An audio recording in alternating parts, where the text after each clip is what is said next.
James Gimple has been a professor of government at the University of Maryland, College Park since 1992. From 1989 to 1991, he worked on Capitol Hill in the Senate office of Senator Daniel R. Coates, representative from Indiana. Maybe he may be the next senator from Indiana again.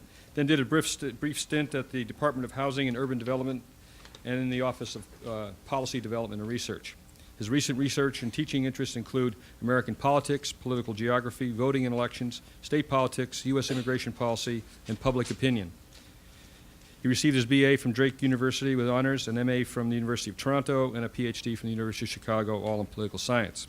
Professor Gimple authored recently a February 2010 CIS report, Center for Immigration Studies, entitled Immigration, Political Realignment, and the Demise of Republican Political Prospects.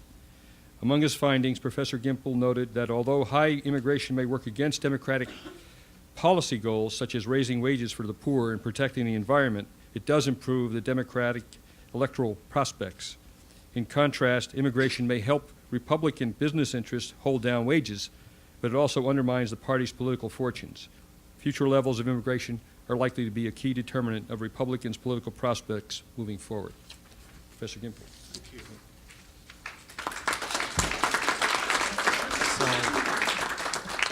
My remarks today are based on the report that's in your folders, just recently authored for CIS, as well as a number of other papers I'd call your attention to. They're on the CIS website, where I've been looking at issues such as immigrant and Latino voting, for instance, for the GOP. Since about '02, I think, the first one came out, and there have been a series.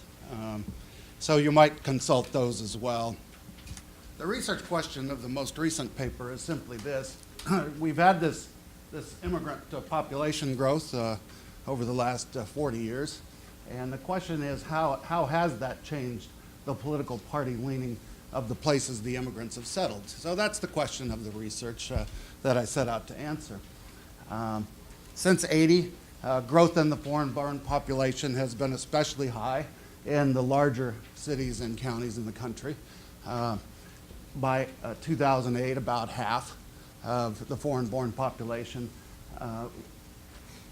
resided just in the 25 largest counties and cities. So it's a highly concentrated population. We've known for a while that it's also concentrated in about 5 states.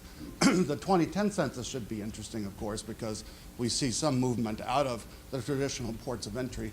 But still, the 2010 census will show that the immigrant population is still very urban, very highly concentrated.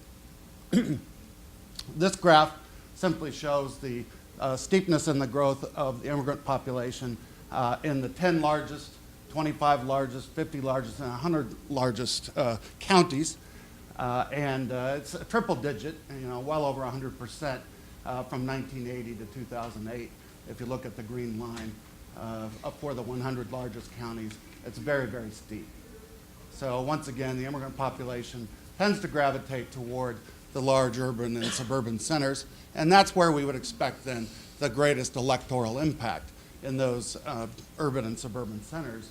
And in fact, we do see this. If we look at the Republican vote, this is the percentage two-party of the Republican vote from 1980 on to 2008. You can see a pretty steady decline there, easily in the 10 to 12 percentage point range. Quite a few of those 10, 25, 50, and 100 largest counties, again, a mix of urban and suburban populations, were pretty competitive back in the Reagan years. They were dividing their vote about equally. And as you can see, now they've all wound up at about the same place, pretty safely Democratic. Okay, so we've gone from competitive Republican-Democrat locations, okay, where Republicans and Democrats were splitting those large 100 counties about evenly, to locations that can be counted on to go pretty safely blue most of the time. And of course, the question is, are these two trends at all related, right? Are these two trends related? You can have two trends, okay, that are either inverse to each other, directly related to each other, and the relationship could be completely spurious, right? They don't have to be related. They certainly don't have to be causally related. And yet, we have good expectations founded in previous literature that's been written on this subject that the two are related. For instance, the Judas and Teixeira book from a few years ago, probably not too many people in this room have read that book because these are two avowed liberal political analysts. And yet they make a pretty persuasive case that it's on the basis of the large immigrant, and particularly the Latino population, that the emerging Democratic majority will be founded, okay? As well as some other citations, some works by journalists as well as scholars, researchers here in town that are cited actually in the back of the backgrounder that you might want to consult. We do know that immigration is not everything. There are obviously other reasons, right, for why a location would move from being competitive two-party to being heavily Democratic. And we need to take account of those as well when we do this kind of research. We have to account for the fact that some of these counties that we're talking about have growing African American populations. We know that the African American population is heavily Democratic. For instance, if we were to look at Cleveland or Detroit, okay, well, they've gotten more Democratic over the last 40 years, but it's probably not because of immigration, right? Okay, so we have to account for the other possibilities. One of them might be white out-migration from a lot of these urban centers to the metropolitan fringe. Surely that's happened. It might be that some of these locations also have declining income and employment. And of course, we all know that there are election year variations that we need to account for as well. Well, these are important considerations as well.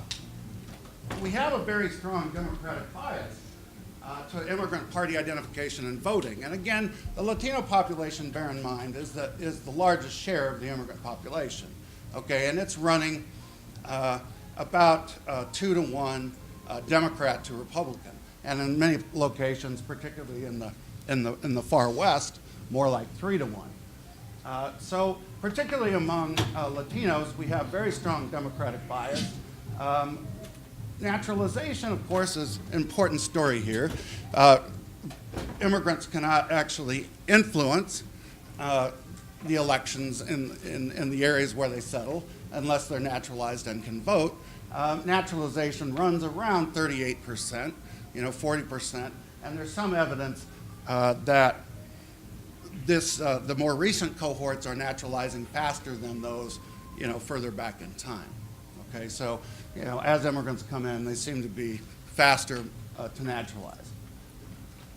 In addition, a lot of surveys, for instance, from the Pew Hispanic Center, that look at not only the naturalized immigrant population, but also the non-naturalized population, show that those who are not yet citizens show an even greater preference for the Democratic Party than those who are citizens. Okay, so so those waiting in line to naturalize or who haven't stepped across into court to naturalize their status, they're even more likely to be Democrats. The findings in the paper basically show that in those 25 largest counties, indeed even in the 100 largest, we definitely have immigration building the Democratic vote share. Some of these other explanations figure in as well. Again, not everything is all about immigration, okay? But in these larger counties, including some places that you wouldn't think would have changed, Tarrant County, for instance, a Republican county where Fort Worth is located, Dallas County. Okay, you wouldn't necessarily think that in Texas, the immigrant population would have made a difference in favor of the Democratic Party. Well, indeed it has. Okay, Fort Worth is the more Republican of the two to this day, and yet it's not as Republican as it used to be.